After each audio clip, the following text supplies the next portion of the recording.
हो गया ना? Okay, welcome to the online classes of Dronas.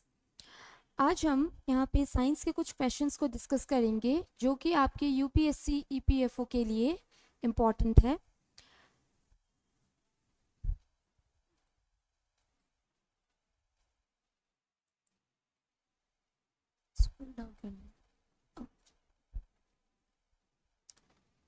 आज हम फर्स्ट क्वेश्चन देखते हैं क्या है। एंड हम जो आज क्वेश्चंस करेंगे वो आपके फिजिक्स, केमिस्ट्री एंड बायोलॉजी तीनों से मिक्स करके बनाए गए हैं। तो फर्स्ट क्वेश्चन है आपका, name a device which is use to measure the current in ampere. So ये फर्स्ट क्वेश्चन से हम क्या इंफॉर्मेशन गैदर कर सकते हैं कि जो करंट है उसका यूनिट क्या है, ampere. Ampere is the unit of current. And current को मेजर करने के लिए जो हम डिवाइस यूज करेंगे that is ammeter.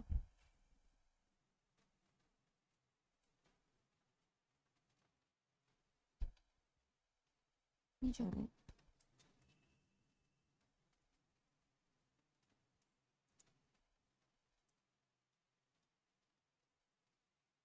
Ammeter ammeter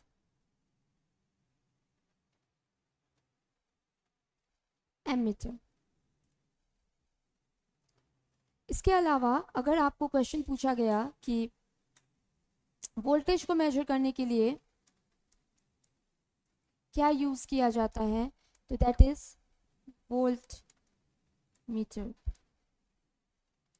ठीक है, नेक्स्ट क्वेश्चन है, what should be present in a substance to make it, question में कुछ मिस्टेक है, मेक इट अ कंडक्टर होगा,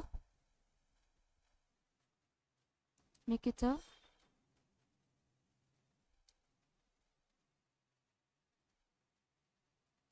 कंडक्टर।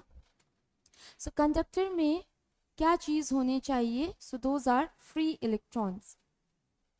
फ्री इलेक्ट्रॉन्स का मतलब क्या है, अगर आप देखेंगे न्यूक्लियस, न्यूक्लियस के अराउंड इलेक्ट्रॉन्स रिवॉल्व करते हैं इन एन ऑर्बिट। सो जो आउटर शेल के इलेक्ट्रॉन्स होते हैं उनको बोलते हैं free electrons. So option C is correct. Next है, which of the following statement is correct in the wavelength of ultraviolet range. Ultraviolet range के लिए इनमें से कौन सा स्टेटमेंट सही है। सो यहाँ पे आपको पूछा जा रहा है किनके बीच में ये रहेगा। So infrared wave, this is wave not where, infrared wave और radio wave, visible and radio wave, gamma ray and X-ray, and the option D is X-ray and visible ray. So ये जो आपका टॉपिक है, this is from electromagnetic radiation, ये काफ़ी important topic है and यहाँ से क्वेश्चंस आपको देखने को यूजुअली मिलते हैं। तो फर्स्ट हम लोग देखते हैं कि जो रेंज है according to the wave length and frequency waves के क्या क्या है। So the first is radio wave. आपके पहले यहाँ पे आएंगे रेडियो वेव, उसके बाद आएगा आपका microwave, infrared, visible light,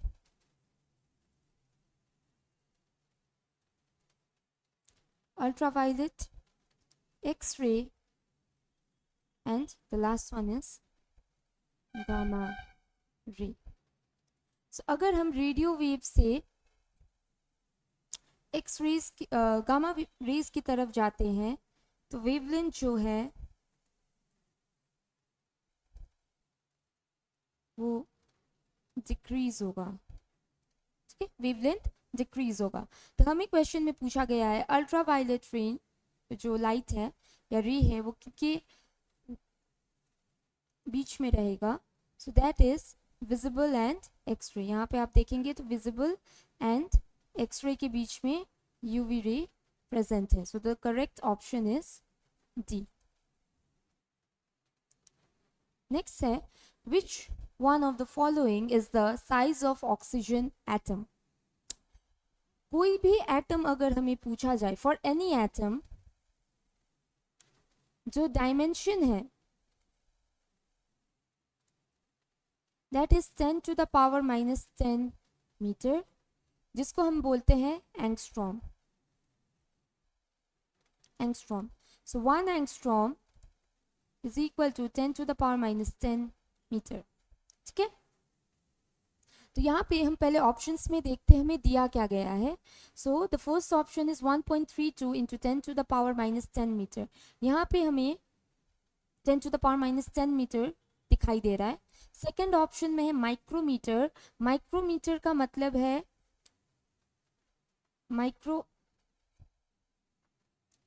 micrometer is 10 to the power -6 metre. And millimetre जो थर्ड ऑप्शन में है, मिलीमीटर का मतलब होता है 10 to the power -3 metre. So obviously option B and C गलत है। सो अब हमारे पास ऑप्शन डी में देखेंगे तो हमें मिल रहा है यहाँ पे एंगस्ट्रॉम। सो कंफ्यूजन की बात क्या होगी कि वेदर ऑप्शन ए सही है या ऑप्शन डी। सो यहाँ पे देखेंगे तो ऑप्शन डी में हमें जो नंबर दिया गया है 1320 into 10 to the power -10 metre देगा ये, विच इज क्वाइट हाई। जो हमारा कोई भी एटम का डायमेंशन होता है वो होता है 1 से 2 एंगस्ट्रॉम के बीच का। So our correct option will be option A. ये जो यहाँ पे हमें ऑक्सीजन बोल के दिया गया है, ऑक्सीजन के अलावा अगर आपको और किसी भी एटम के लिए बोला जाए तो भी ये सेम रहेगा। नेक्स्ट है यहाँ पे the sudden burst of a cycle tube is an example of. यहाँ पे जो साइकिल ट्यूब कभी कभार अचानक फट जाते हैं वो किनके एग्जाम्पल हैं। तो यहाँ पे हमें डिफरेंट प्रोसेसेस के बारे में बताया गया है। The first one is adiabatic, the second one is isothermal, third one is isochoric and the fourth one is isobaric. पहले हम ये समझते हैं कि ये प्रोसेसेस क्या है। तो अगर हम एडियाबेटिक का बात करें,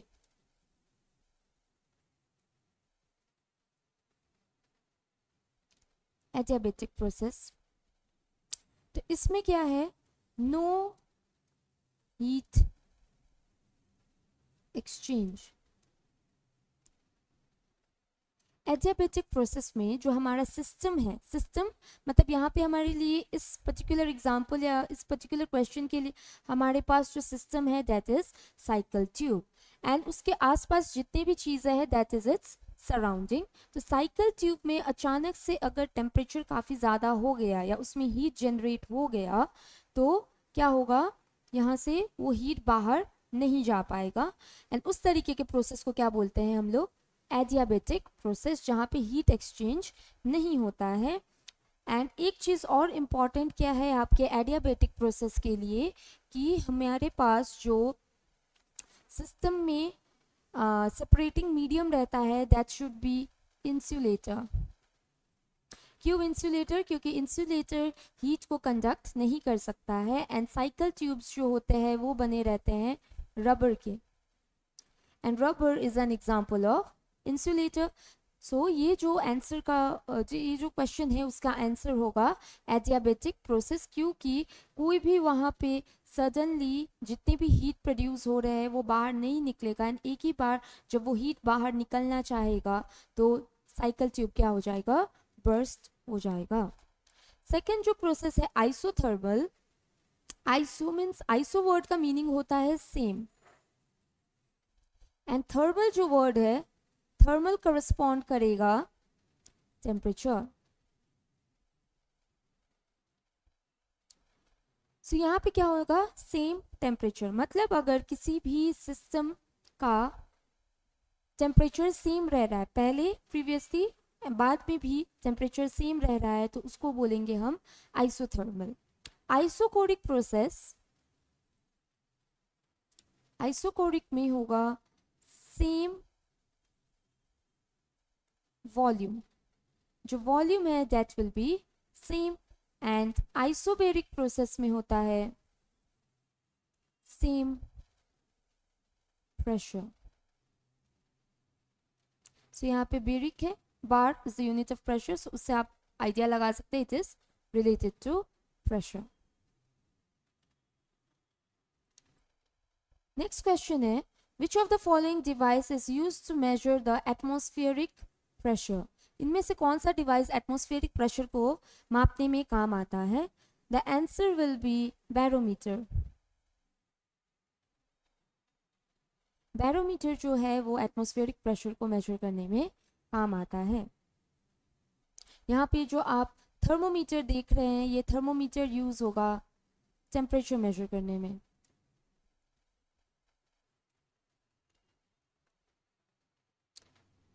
नेक्स्ट क्वेश्चन है when the temperature difference between liquid and its surrounding is double, the rate of loss of heat will be.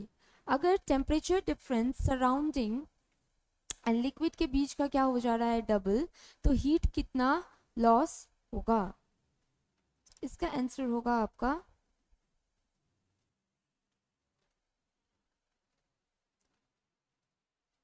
Double. Next question है which one of the following material is non diamagnetic. Non diamagnetic at standard temperature and pressure. तो अगर हम substances को देखें and उनके magnetic property के according substances को 3 category में बांटे गए हैं.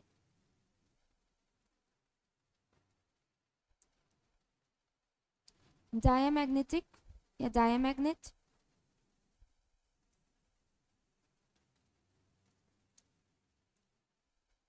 Paramagnetic and ferromagnetic.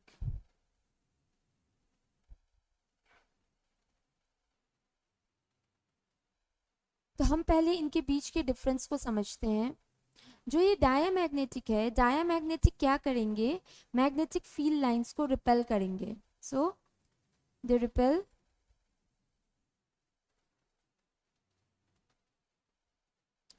Magnetic field lines. मतलब अगर कोई यहाँ पे हमारे पास पैरामैग्नेटिक डायमैग्नेटिक सब्सटेंस है तो जो मैग्नेटिक फील्ड लाइंस होंगे वो इसके बाहर निकल जाएंगे इस तरीके से, इससे पास होके नहीं जाएंगे. पैरामैग्नेटिक जो है इनमें कुछ पास करेंगे मैग्नेटिक फील्ड बट सारे पास नहीं करेंगे.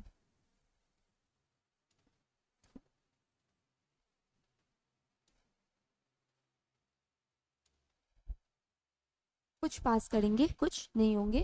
एंड फेरोमैग्नेटिक जो सब्सटेंस है, फेरोमैग्नेटिक में जितने भी मैग्नेटिक फील्ड लाइंस है वो सारे पास करके जाएंगे.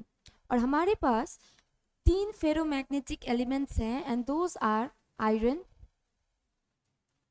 Cobalt and nickel. सो ये जो आयरन, कोबाल्ट एंड निकल है ये तीनों क्या है? Ferromagnetic substance. सो हमारे क्वेश्चन में पूछा गया है कि इनमें से कौन सा मटेरियल क्या है? नॉन डायामैग्नेटिक है. तो एग्जाम्पल में ऑप्शंस में देखते हैं क्या क्या है. Nitrogen, sodium chloride, water and iron. So हमने आयरन को एग्जाम्पल किस में देखा है? फेरोमैग्नेटिक. सो हमारा जो ऑप्शन होगा करेक्ट दैट इज आयरन, क्योंकि ये क्या है? Paramagnetic. Which one of the following gas has the highest solubility in water? इनमें से कौन से गैस का solubility सबसे ज़्यादा रहेगा? एंड इसका आंसर होगा अमोनिया, NH3. इसका सबसे ज़्यादा solubility रहेगा. Next is bleaching powder contain. Bleaching powder इनमें से कौन से एलिमेंट को कंटेन करता है? Nitrogen, iodine, chlorine and bromine. So bleaching powder में जो एलिमेंट प्रेजेंट रहेगा दैट इज क्लोरीन.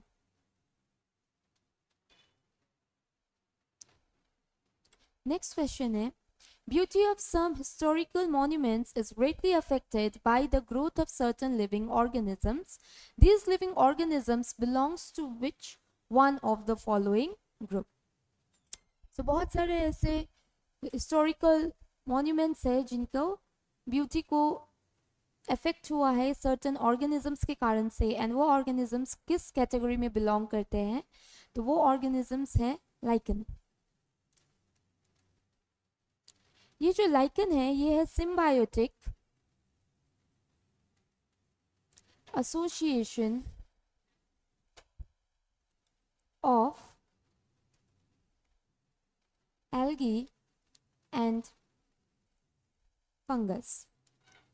सो यहाँ पे जो आप ये सिम्बायोटिक एसोसिएशन देख रहे हैं इसका मतलब क्या है, ये दोनों एक mutually understanding kind of thing में है। एंड एल्गे जो है फंगस को क्या प्रोवाइड करेगा, फूड। एंड जो ये फंगस है एल्गे को क्या प्रोवाइड करेगा, वाटर। एंड ये दोनों साथ में एक सिम्बायोटिक एसोसिएशन में रहते हैं एंड उसको बोलते हैं लाइकन। सो ये जो लाइकन है, लाइकन बहुत सारे हिस्टोरिकल मॉन्यूमेंट्स में ग्रो कर जाते हैं जिसके कारण से उनके मॉन्यूमेंट्स की जो ब्यूटी है वो अफेक्ट हो रहे हैं। इसके अलावा अगर आप वायरसेस को देखेंगे तो जो वायरसेस है इसमें हमें याद रखने का बात ये है कि वायरसेस है ये नॉन लिविंग है, outside host body and living है inside host body.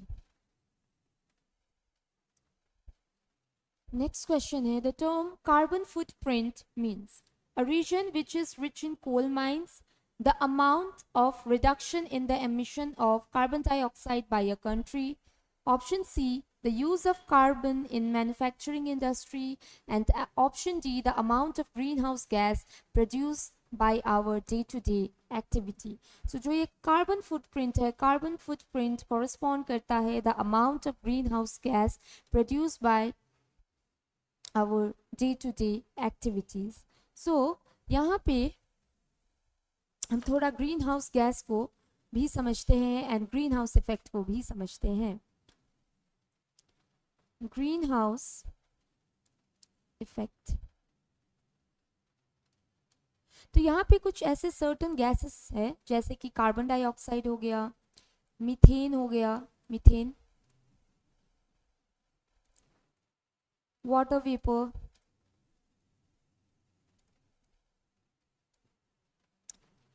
CFC full form है क्लोरो फ्लोरो कार्बन।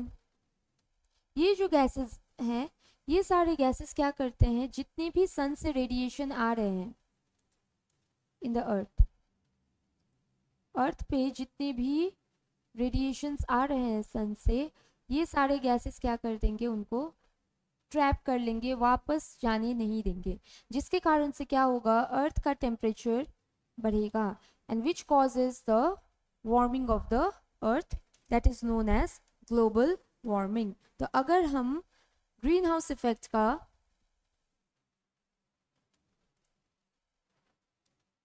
रिजल्ट या इफेक्ट समझना चाहे तो दैट इज ग्लोबल वार्मिंग। तो यहाँ पे जो मैंने गैसेस लिखे हुए हैं these are green house gases, जहाँ पे जो ये मीथेन है दिस इज ऑर्गेनिक, ये जो है ये ऑर्गेनिक है। एंड सबसे ज़्यादा अमाउंट जो ग्रीन हाउस गैसेस का रहता है in the environment that is water vapour. So water vapour का अमाउंट मैक्सिमम है among the green house gases. Next है, in the study of pollution SPM refers to, SPM का मतलब है यहाँ पे सस्पेंडेड पार्टिकुलेट मैटर। एयर में बहुत सारे एयर पोल्यूशन में देखेंगे सो बहुत सारे ऐसे पार्टिकल्स हैं जो एयर में क्या रहेंगे, सस्पेंडेड रहेंगे एंड उन्हीं को रेफर किया जाता है SPM से, that is suspended particulate matter. Next question है, which one of the following on adding to water will not scatter beam of light. यहाँ पे जो बीम ऑफ लाइट के बारे में बात किया जा रहा है उसके स्कैटरिंग के बारे में, इसको बोलते हैं टिंडल इफेक्ट। टिंडल इसका मतलब है स्कैटरिंग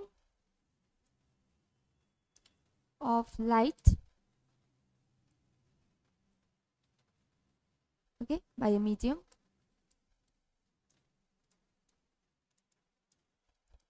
मान लीजिए ये हमारे पास एक मीडियम है एंड इसमें इनके ये पार्टिकल्स हैं, एंड जैसे इसमें लाइट इंसिडेंट करेगा ये बाहर की तरफ क्या कर देंगे, डिफरेंट डायरेक्शंस में लाइट को स्कैटर्ड कर देंगे ये पार्टिकल्स। इसी को बोलते हैं टिंडल इफेक्ट। अभी जो टिंडल इफेक्ट है, टिंडल इफेक्ट आपको दो चीज़ों में दिखाई देगा। एक आपको दिखाई देगा सस्पेंशन में एंड दूसरा आपको दिखाई देगा कोलॉइड्स में। तो यहाँ पे जो सस्पेंशन है, सस्पेंशन का मतलब क्या है, इसमें जो पार्टिकल्स हैं इनका साइज बहुत ज़्यादा छोटा नहीं रहता है।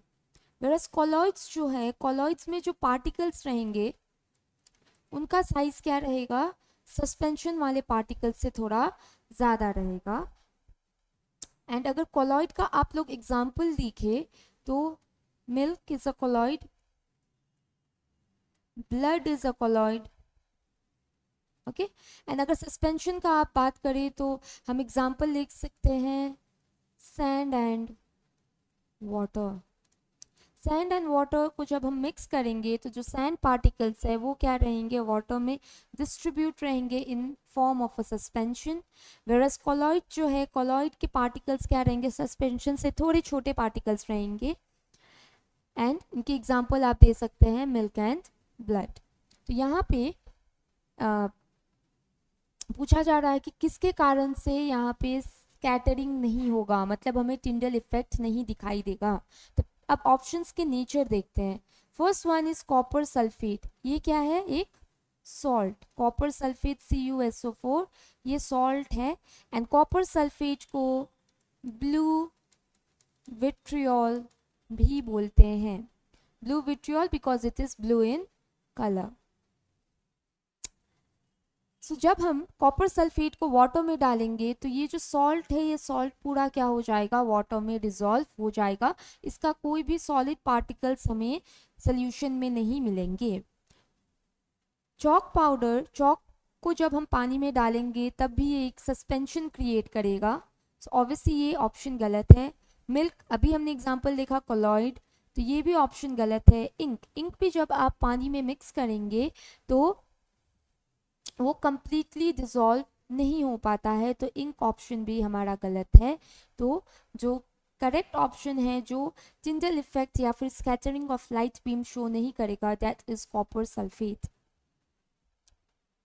Another question, who among the following discover electron. हमारा यहाँ पे करेक्ट ऑप्शन है जे थॉमसन। जे थॉमसन ने इलेक्ट्रॉन को डिस्कवर किया था। गोल्डस्टीन ने प्रोटॉन,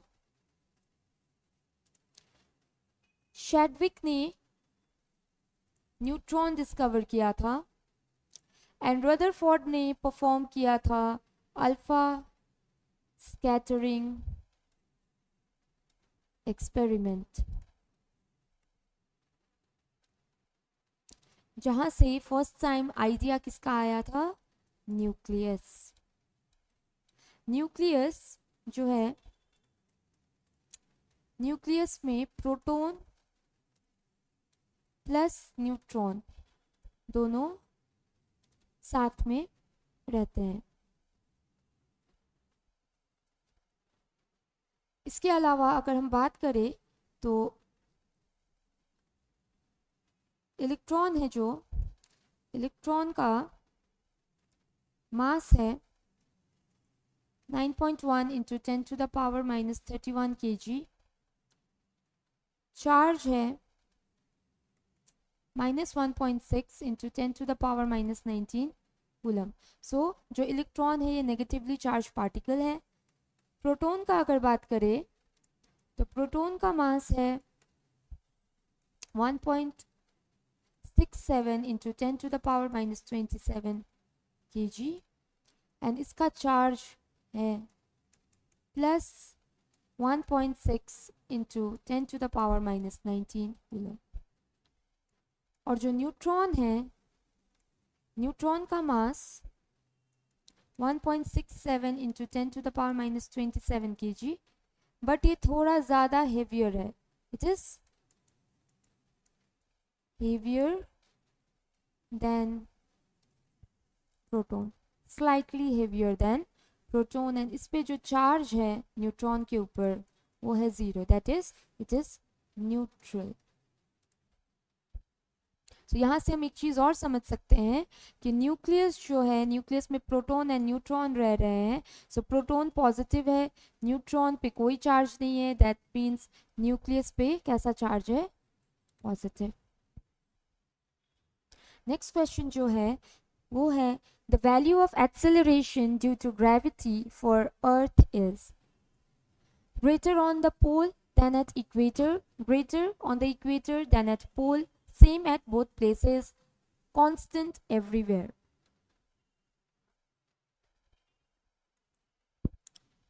तो इसका जो करेक्ट ऑप्शन है वो है greater on the poles than at equator।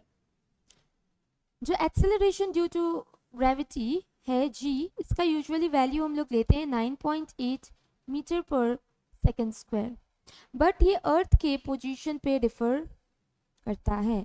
सो जो पोल्स पे इसका वैल्यू होगा वो क्या रहेगा, more compare to the equator. Reason इसका अगर समझना है तो जो अर्थ है, अर्थ का जो शेप देखेंगे, so it is slightly flattened at the top and the bottom, और bulged है ये मिडल में। तो इसके कारण से जो ये डिस्टेंस होगा इक्वेटर की तरफ, ये ऑब्वियसली क्या रहेगा, ज़्यादा, एंड जो डिस्टेंस है टुवर्ड्स द पोल ये ऑब्वियसली कम रहेगा। एंड हमें पता है कि जो जी है that is inversely proportional to r. ठीक है, सो ये डिस्टेंस पे इनवर्सली प्रोपोर्शनल है, जितना ज़्यादा आर रहेगा उतना कम जी रहेगा। So it is greater on the pole than at the equator, क्योंकि इक्वेटर पे आर का वैल्यू कम है तो जी का वैल्यू वहाँ पे ज़्यादा है। नेक्स्ट है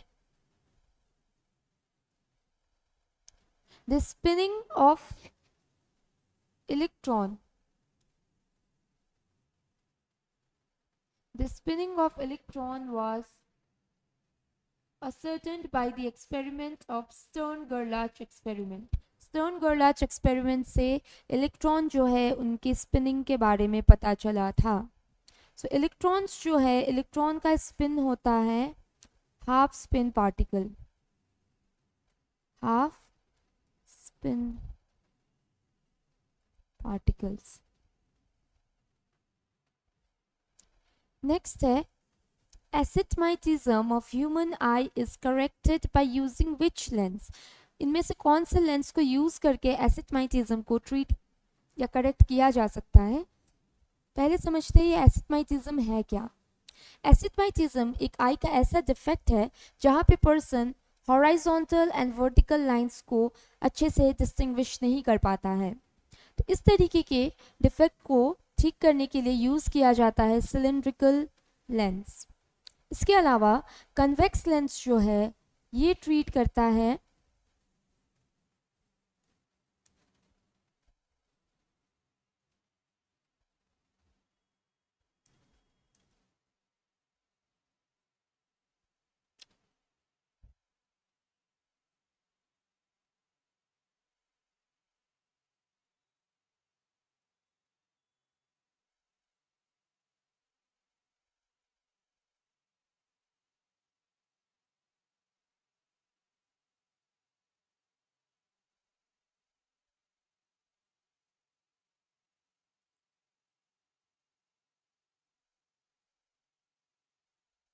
इसके अलावा कन्वेक्स लेंस जो है वो ट्रीट करता है हाइपर मेट्रोपिया। हाइपरमेट्रोपिया को लॉन्ग साइटेडनेस भी बोलते हैं। मतलब इसमें आपको दूर की चीज़ें दिखाई देगी बट नज़दीक की चीज़ें नहीं दिखाई देगी। कनकेव लेंस जो है ये मायोपिया को ट्रीट करने में यूज़ होता है। मतलब मायोपिया में आपको दूर की चीज़ें दिखाई देगी बट नज़दीक की चीज़ें देखने में प्रॉब्लम होगी। So short sightedness. नेक्स्ट है what is the pH value of pure water. Pure water का pH वैल्यू जो होता है वो है 7। सो pH के बारे में थोड़ा डिस्कस करते हैं। pH है क्या? सो pH स्केल जो है ये हमें बताता है कोई भी सब्सटेंस कितना ज़्यादा एसिडिक है या कितना ज़्यादा बेसिक है। इसका वैल्यू 0 से लेके 14 तक का रहता है। बीच में जो 7 है, 7 क्या है? न्यूट्रल। 0 से 6.9 तक जितने भी चीज़ें रहेंगे दोज आर एसिडिक एंड 7.9 से 14 तक के जितनी चीज़ों के pH रहेंगे those are basic. Which of the following noble gas do not exist in the air? So यहाँ पे helium, neon, argon and radon दिया गया है। ये जो 3 हीलियम, नियॉन एंड आर्गन है ये तीनों ही गैस है। वेराज रेडॉन जो है ये एयर में प्रेजेंट नहीं रहेगा एंड रेडॉन नोबल गैस के साथ साथ एक रेडियो एक्टिव एलिमेंट भी है।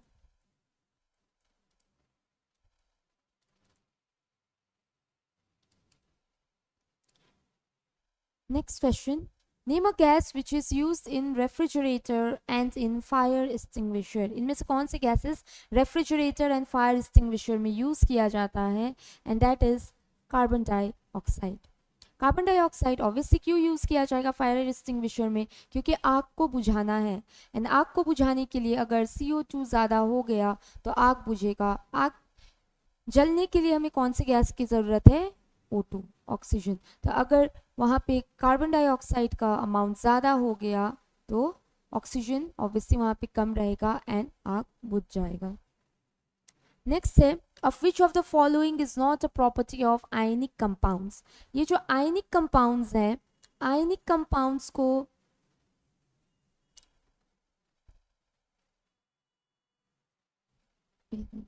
इलेक्ट्रोवेलेंट कंपाउंड्स भी बोलते हैं।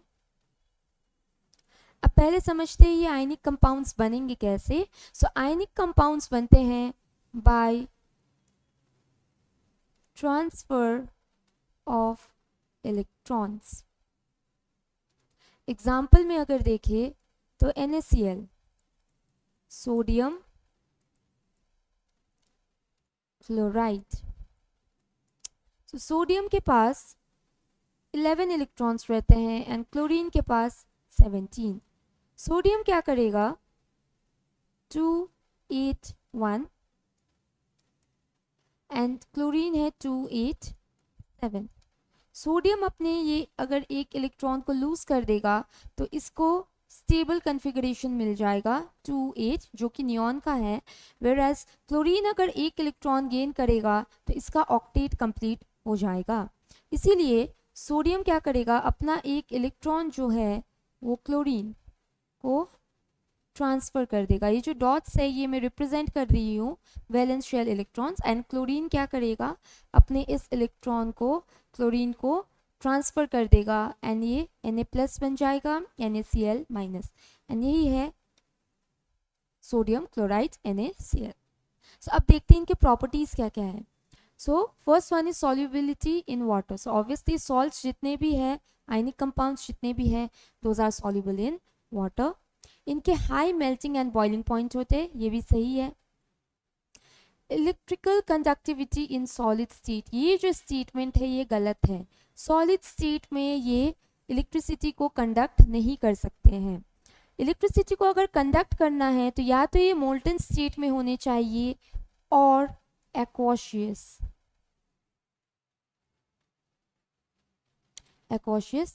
स्टेट में होने चाहिए, मतलब इनका सोल्यूशन वाटर में बनाएंगे, उसके बाद से ये इलेक्ट्रिसिटी कंडक्ट करना शुरू कर देंगे.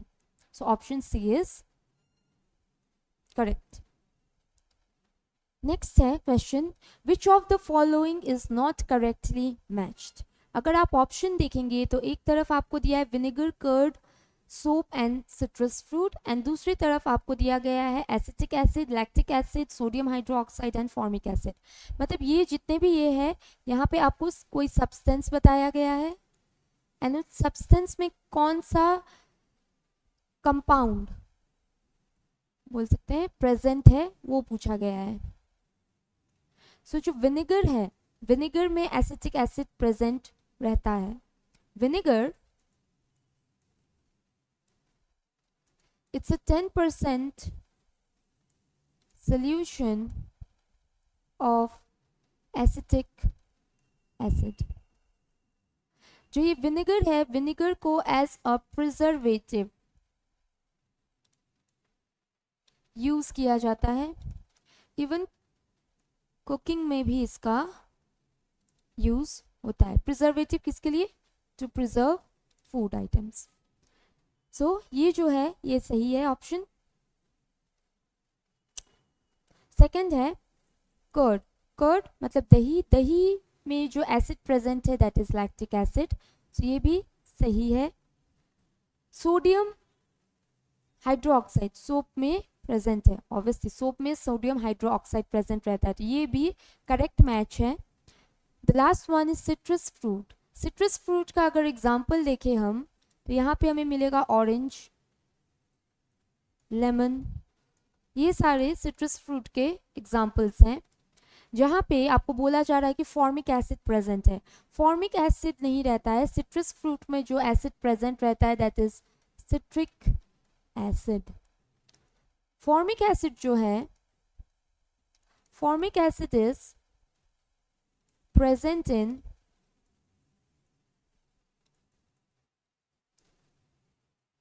एंट बाइट्स. सो एंट के बाइट्स में फॉर्मिक एसिड प्रेजेंट रहता है.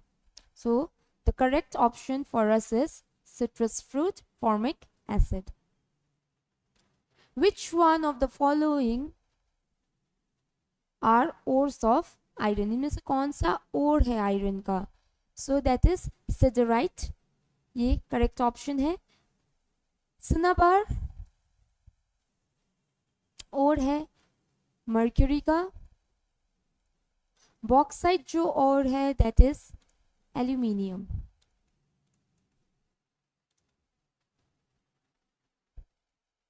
नेक्स्ट है which one which of the following is weak acid. इनमें से कौन सा वीक एसिड है? वीक एसिड का मतलब क्या है पहले ये समझते हैं. वीक एसिड ऐसे एसिड्स होते हैं जो अपने आयंस में पूरी तरह डिसोशिएट नहीं होते हैं. जैसे अगर हम एक एग्जांपल देखें, HCl हाइड्रोक्लोरिक एसिड, अगर इनको वाटर में रखा गया है तो ये कैसे डिसोशिएट होंगे? H plus and Cl minus aqueous. So ये कंप्लीटली डिसोशिएट होगा अपने आयंस में H plus and Cl minus में. वेरस अगर तो इस तरीके के एसिड्स को हम बोलते हैं स्ट्रॉन्ग एसिड. एंड जो इस तरीके से कंप्लीटली डिसोशिएट नहीं हो सकते हैं उनको बोलते हैं weak acid. So weak acid में आप यहाँ पे देखेंगे तो आंसर करेक्ट है सिट्रिक एसिड, क्योंकि क्या है ये वीक एसिड. एंड एक चीज याद रखिएगा, जितने भी वीक एसिड्स होते हैं those all are organic acid. तो जितने भी ऑर्गेनिक एसिड्स है सारे वीक एसिड है. अभी थोड़ी देर पहले हमने फॉर्मिक एसिड किया था, एसिटिक एसिड, लैक्टिक एसिड, ये सारे भी वीक एसिड्स हैं. Hydrochloric acid, sulphuric acid and nitric acid ये तीनों स्ट्रॉन्ग एसिड है एंड इनको मिनरल एसिड भी बोला जाता है, मिनरल एसिड. एंड जो वीक एसिड्स है अभी मैंने बताया ऑर्गेनिक एसिड इसलिए बोला जाता है बिकॉज ये लिविंग ऑर्गेनिज्म से ऑब्टेन किया जाता है एंड एक ऐसा मिनरल एसिड है, मिनरल एसिड होते हुए भी वो वीक एसिड है, स्ट्रॉन्ग एसिड ना होके वीक एसिड है, that is carbonic acid. So carbonic acid is a weak acid even though it is mineral acid. Next question है, name the outermost boundary of the cell. Biology का question है, ये तो cell के सबसे बाहरी layer का नाम या बाउंड्री का नाम क्या है? तो सेल अगर आप देखेंगे तो एनिमल सेल है and plant cell. Animal cell में सबसे बाहर जो हमें मिलेगा that is plasma membrane and even in plant cell हमें यहाँ पे मिलेगा प्लाज्मा मेम्ब्रेन। ये जो बाहर के लेयर्स देख रहे हैं इसको बोलते हैं cell wall and cell wall जो है वो सिर्फ प्लांट्स में प्रेजेंट रहता है। तो यहाँ से हम बोल सकते हैं that cell wall is only present in plants, animals में इनकी कोई एग्जिस्टेंस नहीं है। सो सेल वॉल के अलावा देखें तो हमें सबसे बाहर की लेयर जो सेल का मिल रहा है that is plasma membrane and जो ये सेल वॉल है ये सेल वॉल बना रहता है सेल्यूलोज एंड सेल्यूलोज जो है ये है नॉन लिविंग, सेल का पार्ट होते हुए भी ये नॉन लिविंग है। साइटोप्लाज्म जो आप देख रहे हैं यहाँ पे ऑप्शन बी में, cytoplasm is basically the liquid present inside the cell and nuclear membrane जो है सेल के अंदर एक न्यूक्लियस रहता है, इवन इट्स प्लांट सेल और एनिमल सेल। सो जो न्यूक्लियस है, nucleus basically genetic material carry करता है एंड इवन इसका प्रोटीन सिंथेसिस में भी हेल्प रहता है।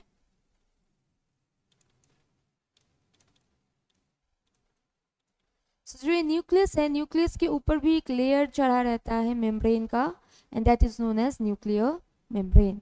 So the correct option is plasma membrane. Next question है, which organ in the human body is responsible for removal of carbon dioxide from the body? So यहाँ पे जो organ responsible है that is lungs, क्योंकि lungs में respiration होगा and respiration के कारण से जो कार्बन डाइऑक्साइड है एक्सेल होता है एंड ऑक्सीजन इनहेल होता है। whereas किडनी जो है, kidney is responsible for filtration of blood, blood filtration में हेल्पफुल है। ब्लड तो बेसिकली जितने भी आप बोल सकते हैं ऑक्सीजन कैरी करता है with the help of haemoglobin. इसके अलावा ये कनेक्टिव टिश्यू है।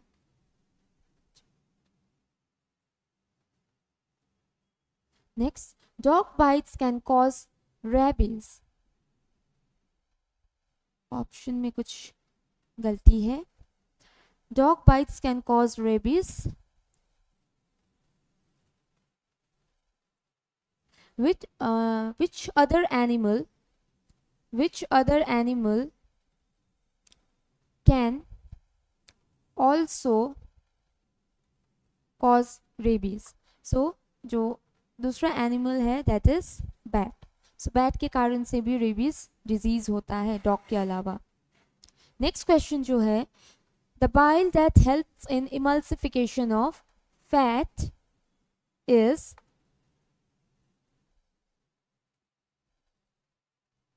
produced by, The bile that helps in emulsification of fat is produced by liver. Liver जो है वो बाइल प्रोड्यूस करता है. यहाँ पे जो इमल्सिफिकेशन वर्ड है इसको समझते हैं. इमल्सिफिकेशन का मतलब क्या है? ब्रेकिंग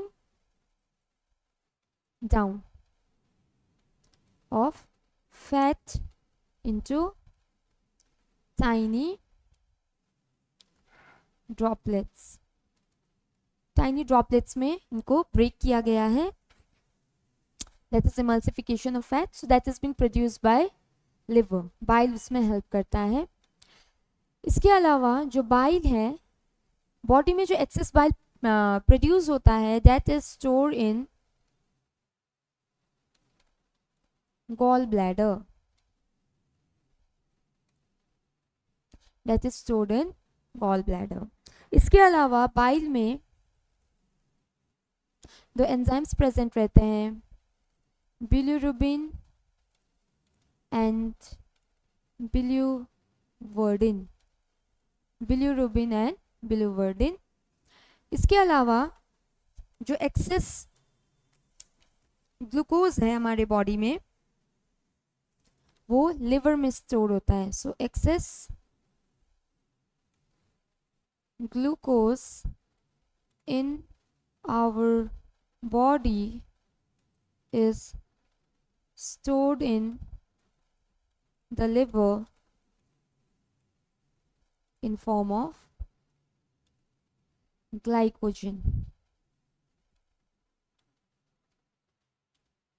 इसके अलावा लिवर के बारे में एक और चीज हम लोग याद रख सकते हैं, that liver is the largest gland.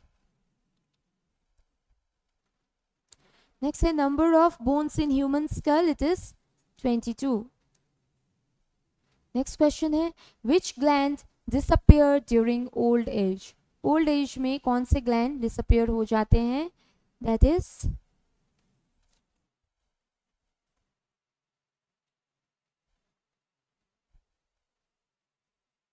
thymus. Thymus. Which of the following vaccine injected in a newborn baby? सबसे पहली वैक्सीन जो न्यूबॉर्न बेबीज को लगती है that is BCG. BCG Bacillus calmette-guerin. Full form भी याद रख लीजिएगा, short form is BCG. Next is which one of the following is not a female reproductive organ in human?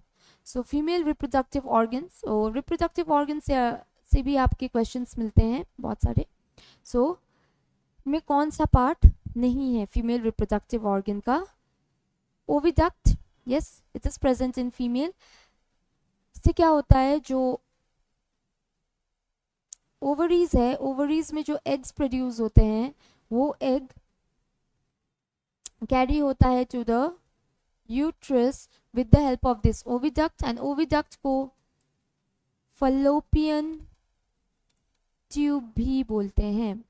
cervix is also present, ovaries is also present. ये जो stamen है, stamen is the male reproductive part and ये plants में present रहता है, not in human. Time हो गया. Next है match the following. Column A and column B में अगर आप देखेंगे तो कॉलम ए में आपको वाइटामिन्स वगैरह एंड आयोडीन दिया गया है, एंड कॉलम बी में जो है ये कुछ डिजीजेस हैं जो कि इनके डेफिशिएंसी के कारण से होंगे, एंड यहाँ पे हमें मैच करने के लिए बोला गया है. तो पहले देखते हैं विटामिन ए. विटामिन ए के कारण से जो डिजीज होगा that is loss of vision. Vitamin A के कारण से जो डिजीज हमें दिखाई देगा that is loss of vision.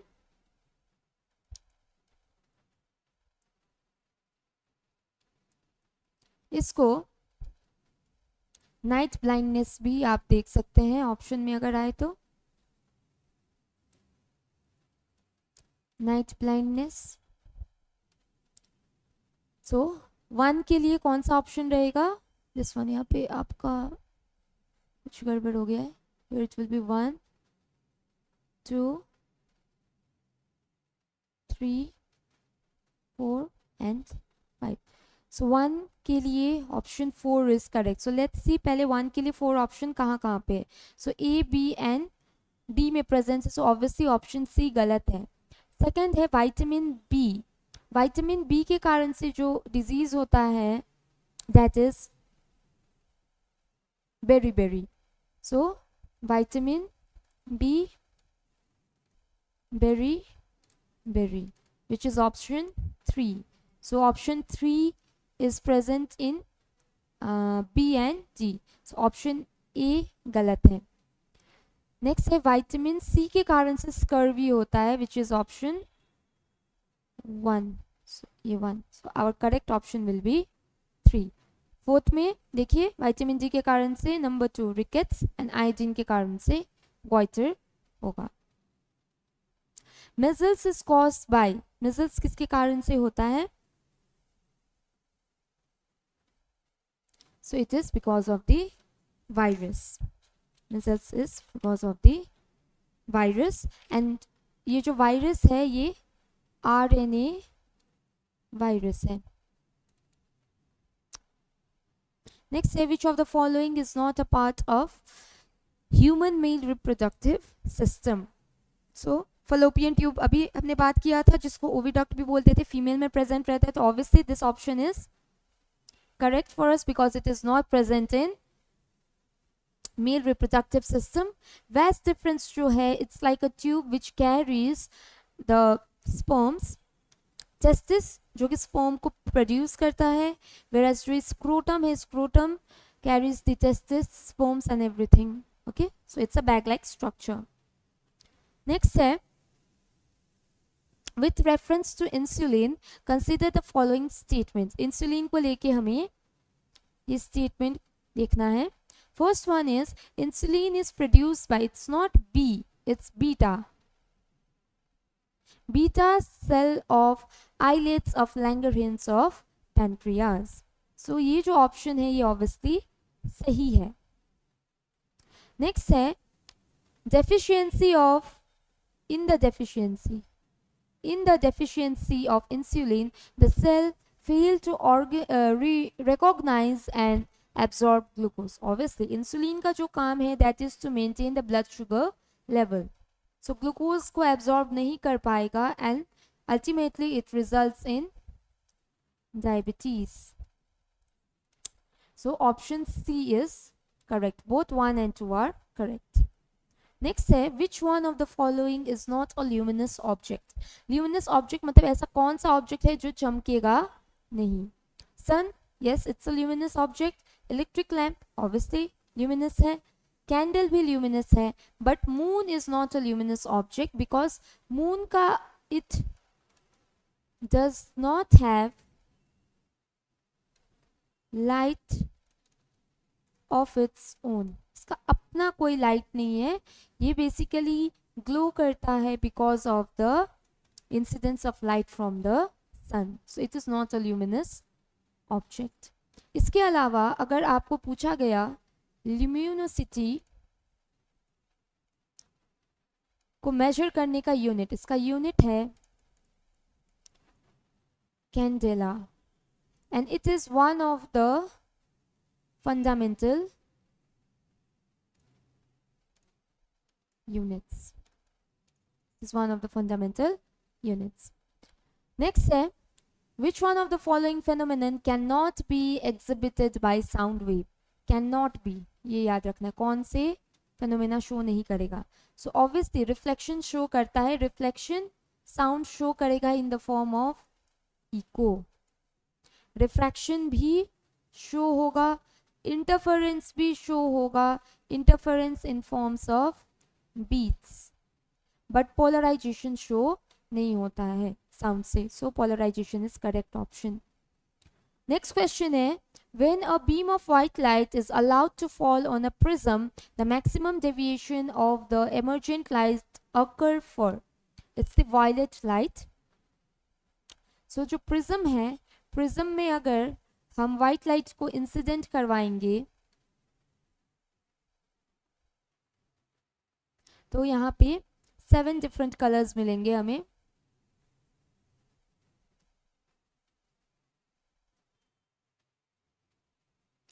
So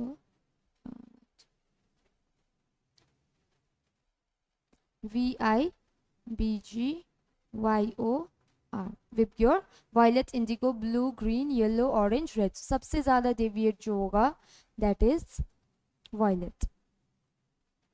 DNA in a cell is, इनमें से कौन सा एसिड है पूछा जा रहा है. Carboxylic acid, amino acid, nucleic acid and fatty acid. तो पहले हम देखते हैं डीएनए का फुल फॉर्म क्या है. डीएनए का फुल फॉर्म है डीऑक्सी राइबो न्यूक्लिक एसिड. सो नाम में ही क्या है, nucleic acid. So obviously it's a nucleic acid. And जो ये डीएनए है ये क्या है, जेनेटिक मटेरियल. नेक्स्ट क्वेश्चन है, in plants food is store in form of starch. So जितने भी फूड है या फिर ग्लूकोज आप बोल सकते हैं वो किस फॉर्म में स्टोर रहते हैं, स्टार्च के फॉर्म में. And in animals it is generally stored in the form of, अभी डिस्कशन किया था हमने, ग्लाइकोजन. एंड कहाँ पे स्टोर होंगे, liver. Doppler effect is related to, आपको ऑप्शन एक नहीं दिया है. So Doppler effect, the D option was sound. So gas, pollution, velocity and sound. So जो डॉपलर इफेक्ट है वो साउंड से रिलेटेड है एज वेल एज ये लाइट से भी रिलेटेड है. इन तीनों में आपको डॉपलर इफेक्ट नहीं दिखाई देगा. डॉपलर इफेक्ट का मतलब क्या है, it's an apparent change in frequency. So frequency जो है साउंड का या लाइट का, अगर कोई चीज़ हमें अप्रोच कर रहा है, सपोज एक कार है एंड वो हमें अप्रोच कर रहा है, उसमें अगर म्यूजिक बज रहा है काफ़ी लाउड, तो हमें आवाज़ क्या सुनाई देगी, ज़्यादा सुनाई देगी. जितना पास आएगा उतना ज़्यादा हमें आवाज़ सुनाई देगी.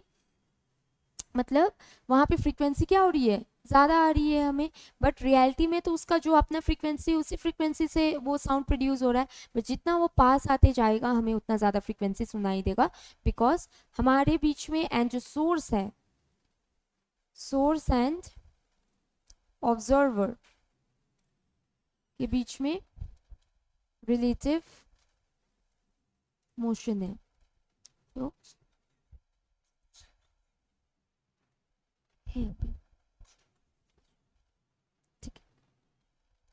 नेक्स्ट है, in a nuclear reactor which one of the following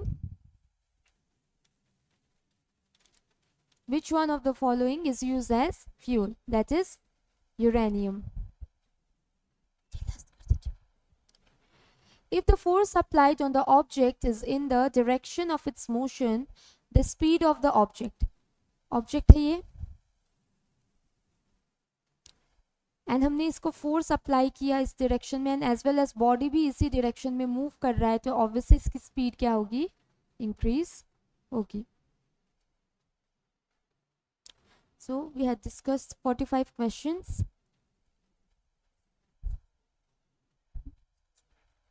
Okay, we will discuss more questions in part 2. So till then, thank you, have a good day.